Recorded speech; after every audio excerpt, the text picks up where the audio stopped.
Douglas Bickford. It is 7:57 a.m. on the 30th of May 2021. I have another chapter for you out of the Portable Therapist, which is written by Susanna McMahon, who has a doctorate in psychology. So she knows the brain, folks. And here is the concept out of the book that will save you from your loneliness, from that emptiness you feel inside, if you do it, and you do it every day. All you got to do is look at yourself in the mirror and say, I love you. And keep saying it over and over again. Say it as much as you want. The more you say it, the more you feel it. And that's it. That'll cure you of your depression, alcoholism, drug addiction, relationship addiction, food addiction, sex addiction. It'll fix your you. Okay, I mean, unless you're have some kind of handicap where you're mentally ill or whatever, you can't talk yourself into it. Then you got a chemical imbalance in your brain. Then you need prescription medication. But if it's just you're just a normal person, and you're letting outside influences make you depressed, or it will fix you if you do that. And that's it. I mean, that's as simple as it gets. And then get the book, The Portable Therapist, that's in the link in the description of this video. It's like between $6 and $15. It'll change your life, change mine. Okay, now what I say in the mirror every day to me is, because I come from 60, I'm 65, up till about 6 months ago now. I had no self-esteem. I lived my whole life without self-esteem, self-love, because I was sexually abused by my father when I was a child. Okay. It started my road to having no self-esteem my whole life. I never even knew that I had no self-esteem up until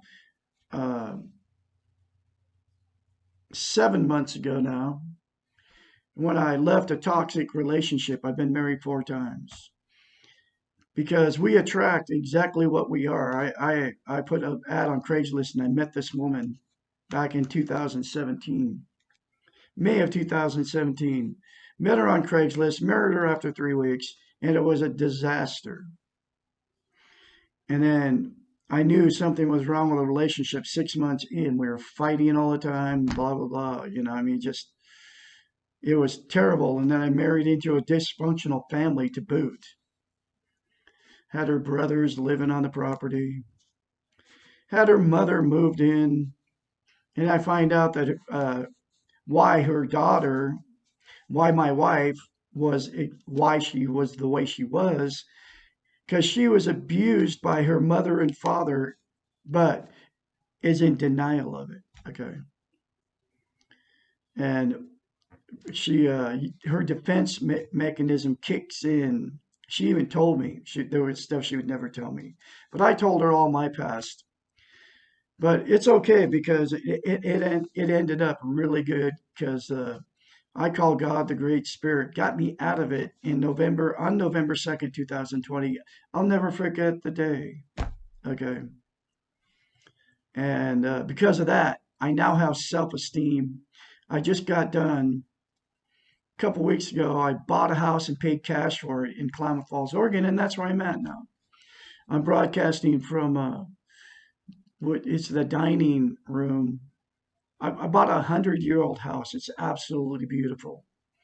It's got all the old barnwood. I mean, all the old growth lumber that came out of Klamath County 100 years, over 100 years ago. I got 75-foot big, huge, 6-foot around trees in my front, four of them, and right out there. Birds chirping. I mean, it's absolutely beautiful here in a beautiful neighborhood. Got a park right down the street. Fred Meyer's, everything I could need, I have here. You know, hot and cold running water, which everybody takes granted for granted. Beautiful, beautiful rooms. I mean, this has got all the old architecture of 100-year-old houses, the rounded ceilings. You know, I mean, just a beautiful place. And it's natural gas, so that's my main heat source, and electric sidewalks. I mean, just a cool place. Anyway, so this is the next chapter, chapter 64 from the Portable Therapist. I'm going through it. I'm teaching self-esteem now. And the way that's what my YouTube video is all about, to teach self-esteem, because it's been trained out of us, and that's what this book talks about. But I suggest you get the book, and then you can continue to watch me because I'm going through chapter by chapter, and chapter by chapter of it. Like, sub me, and share these very important life-changing videos. So here's chapter 64. Why do I feel so different from others? The Western model, the doing model, has taught us to be competitive. Our parenting and training have taught us to stress the differences between ourselves and others. We have learned to look at the roles, the facades, the status, money, clothes, education, all the outer trappings of others versus ourselves, and to feel either inferior or superior.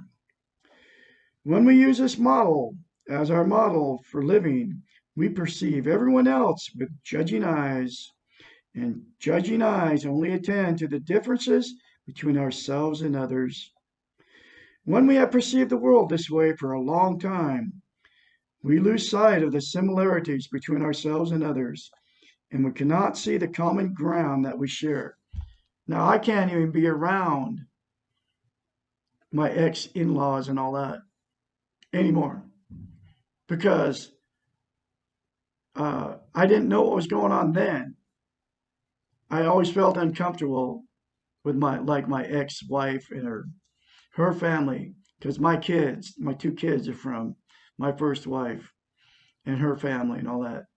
So they're my my grandkid or yeah, my grandkids, and my two kids are from my very first wife, that side of the family, right? So I didn't know what was going on then, but I'd always go to all the stuff, being the ex-husband.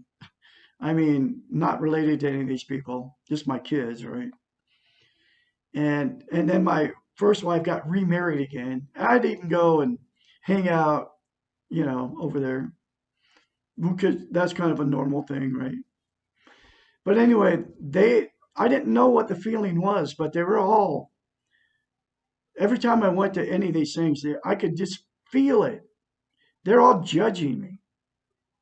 And that's exactly what she's talking about, because they all have money. I never did, okay? I mean, I never had the status the whole time I was in that marriage. And we were married 16 years. I was never up to par with any of them. Like her sister is married to a lawyer, okay? And her name was Denise.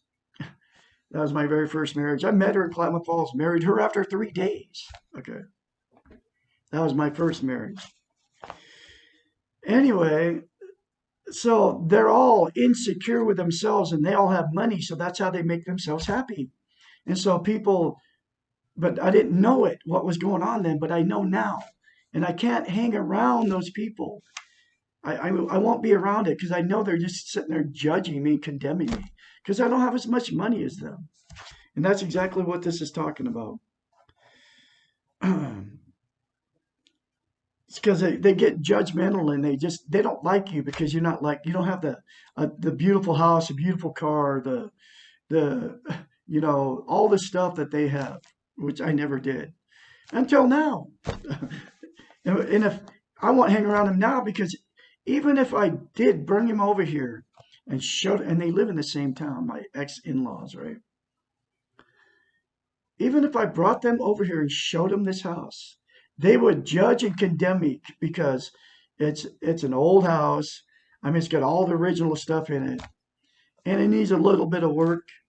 But I'm never changing anything of it. I might finish the wood floors in the living room, but I know they would judge and condemn me still because it's an old house and it needs work. They would think it needs work, even though it's got fresh paint and everything else.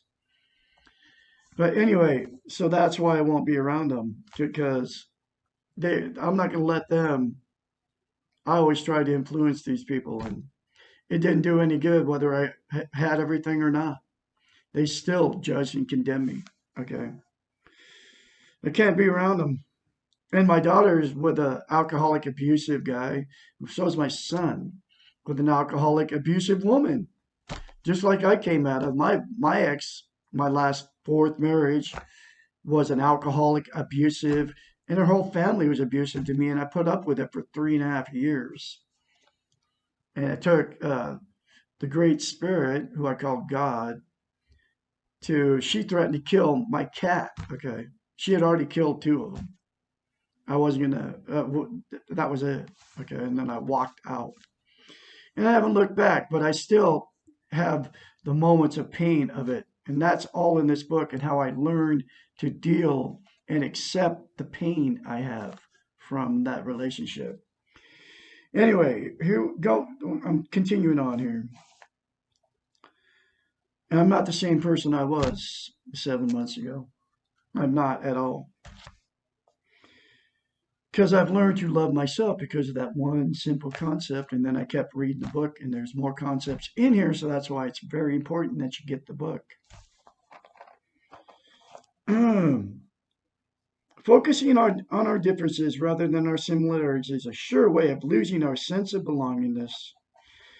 And without belongingness, we are truly lost and alone and miserable.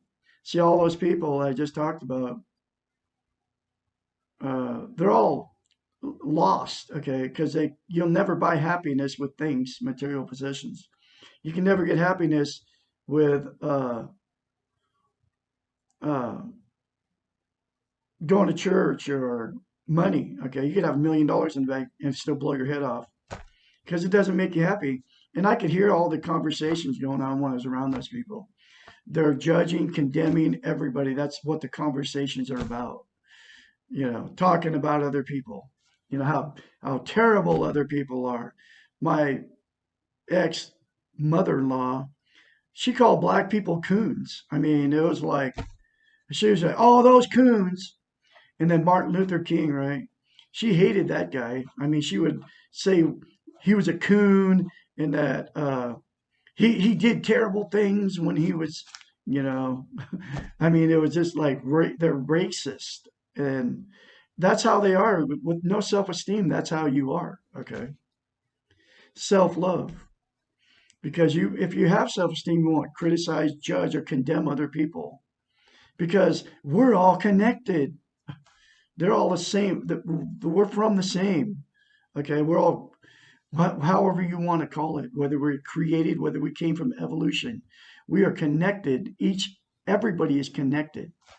I'm talking about all the living things too, the trees and the animals. Okay, they all have the same thing.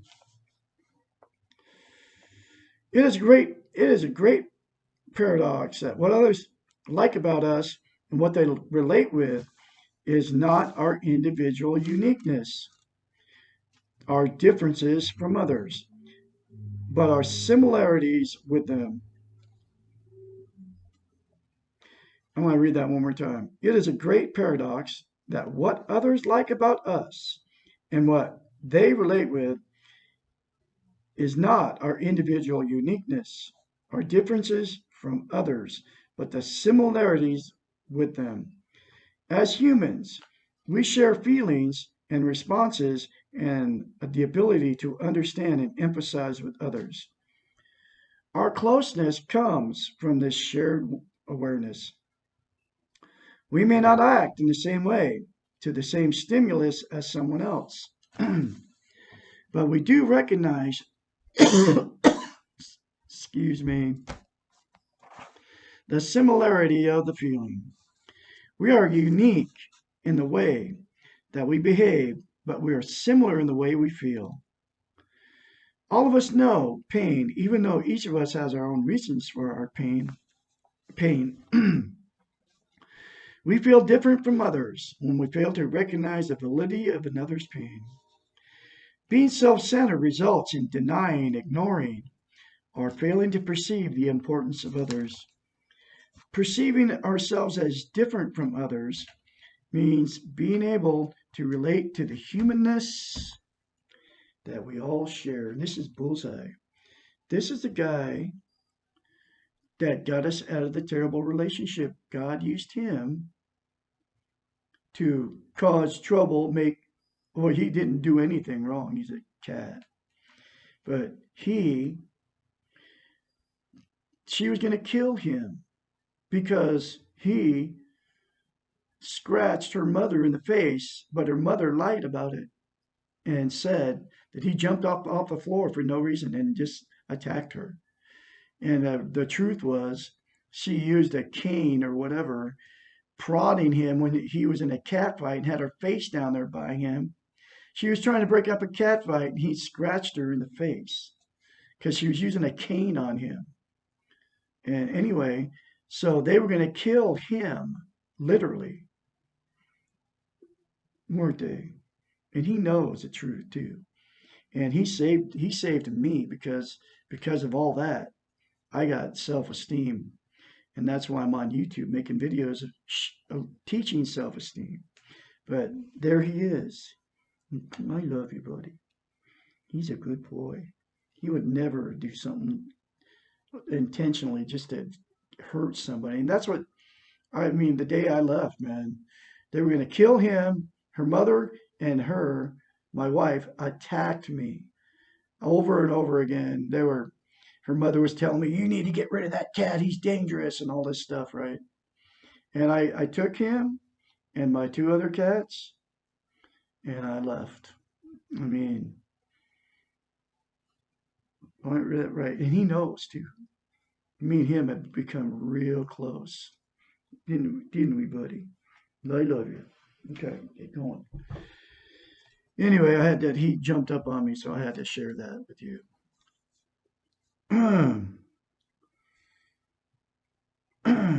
And that's the past that I have let go and love with all that. Okay, because we have to let go and love because it doesn't do me any good to harbor it. And it doesn't matter to her whether I hate her or not. But I've let go and loved. I actually let go and loved all my past all the way up to this point, and I do it every day. I'm 65 because we have to let go of it. Let go and love is what she calls it in the book.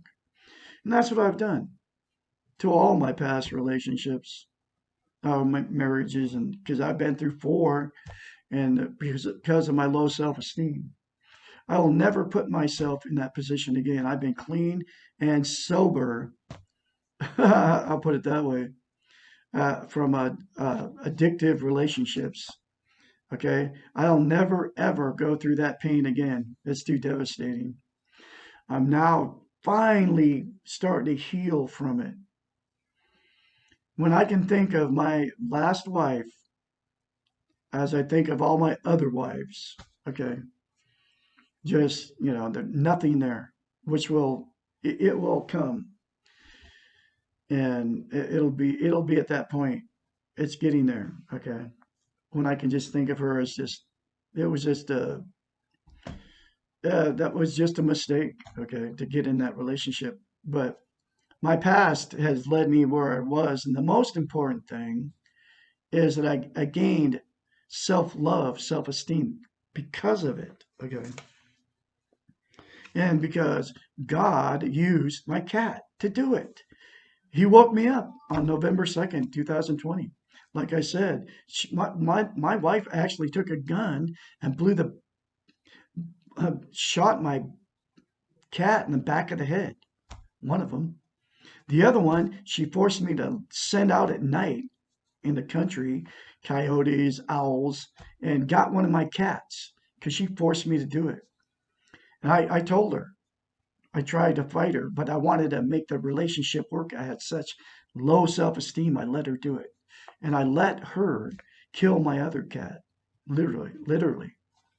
I let her do it. But I have to let go of it. I can't live in the past. It was a mistake. We're all human. We make mistakes. I have to let go of it because for months I couldn't even, it was like PTSD. I would think about it. And then it was like, I can't believe it that I did it, you know. But we're all human, man. We make errors, and that was a big error. But I can't go back and fix it. So I have to let it go and move forward because life is continues to go no matter all the pain that happens. I just lost Lady 2 weeks ago. One of my cats. I had her for 12 years. She was beautiful and I loved her. And she died of natural causes. I had to let go. And I did my grieving and I still miss her. Okay. But it was her time. She had to go. She was 13 years old and she was suffering. I had to put her down. She was in critical condition, couldn't breathe. And she was 13. They only live, cats live between if you they'll live to 15 years old if you don't let them go outside at night. They die when they go outside at night. Their lifespan's like 5 years if you let them go outside at night. Anyway, so let's continue on here. Okay, let's see. Perceiving ourselves as different from others means being unable to relate to the humaneness that we all share. It means being able to see that we are all struggling to make sense of this crazy world and to be heroes. Feeling different from others and focusing on these differences results in loneliness. Most of us, when we're lonely, turn to others to take away that loneliness. We need others to fix us, and this is one definition of self-centeredness. That what I said, say I love you in the mirror every day for the rest of your life will fix that loneliness in you that you feel. It will, for sure. You won't need anybody to fix you, okay? Because you'll fix yourself by saying that in the mirror. We need others, but we do not value them because of their differences. We create the lonely trap. We say, I need you, but you cannot help me because you are different from me, and you cannot possibly understand me because you have not done what I have done. Your uniqueness comes from your experiences. No one else has been through exactly what you have been through, and no one else has behaved exactly as you have behaved. Therefore, on one level, you share your vulnerability. Therefore, on one level, you are different from everyone else. But on another level, a higher level, you share your vulnerability and your feelings with others. And this is what being similar means. sharing your humanness. Group therapy Group therapy is very powerful because it allows us to quickly see and share our similarities. What makes us feel what makes us feel may be different, but the fact that we feel can be shared. We cannot share the exact experience, but we can share the feelings that are generated. For example, no one else has my spouse, but everyone can share my anger at my spouse because everyone is similar in their feelings of the anger toward a family member. No one else made the exact mistakes I have made today, but everyone can share the feeling of making mistakes. We can share our discouragements and our needs for encouragement. We can share our frustrations and our struggles to be the best we can be. We are similar in our goodness and in our need to do the best we can. We are similar in that we are all handicapped in our abilities to make sense of the world. We are similar that we care, we want to do good, and that we do not always know how to do this. We are similar in our frustrations and our confusion and our struggles.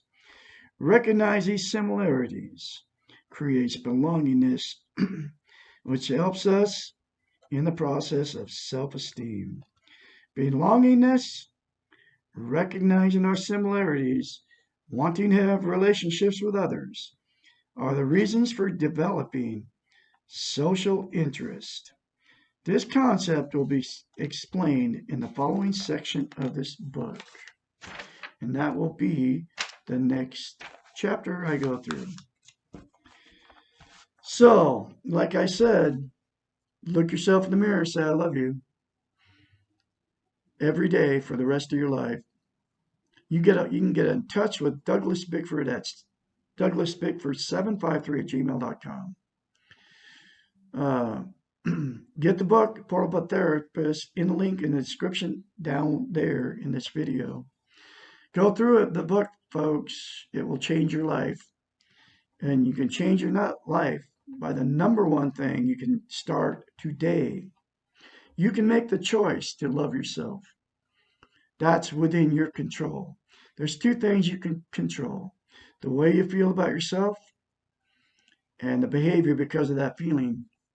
Now you can change that by change from I don't like myself, I don't love myself, to I do love myself, by continuing to say that in the mirror to you on a daily basis every day, and don't ever stop.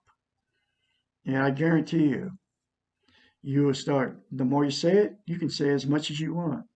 You can say as much as you want good about yourself, but never say anything bad about yourself, because it will come to pass and it'll make you depressed. You say good stuff about you, it will come to pass. I guarantee you.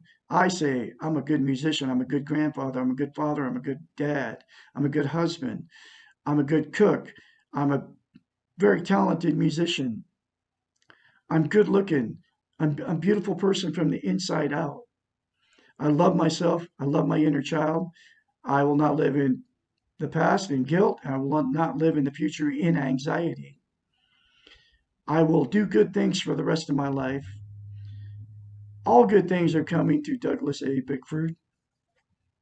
Uh, I'm worthy to be loved, and I'm worthy to love. And the right person for me will show up, because I'm not done with having a romantic relationship.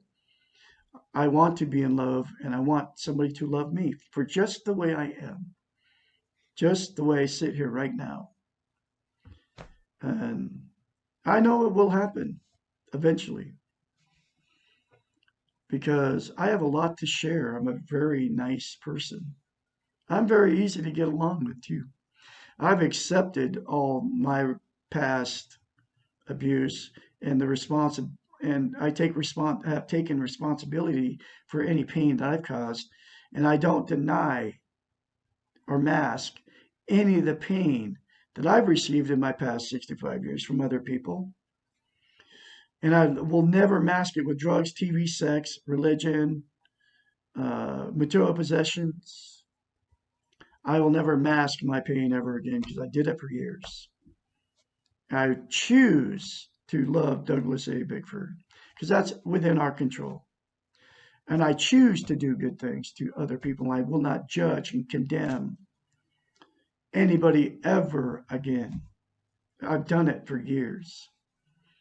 And I let go and love with everything that's happened to me all the way up to this point, all the pain that I've been abused and I've been emotionally, sexually, and physically abused, and I accept all that had happened to me, and I let go and love to all the people that did it to me. That's me nowadays. Anyway, Douglas Bickford have more later for you. You all have a great day out there.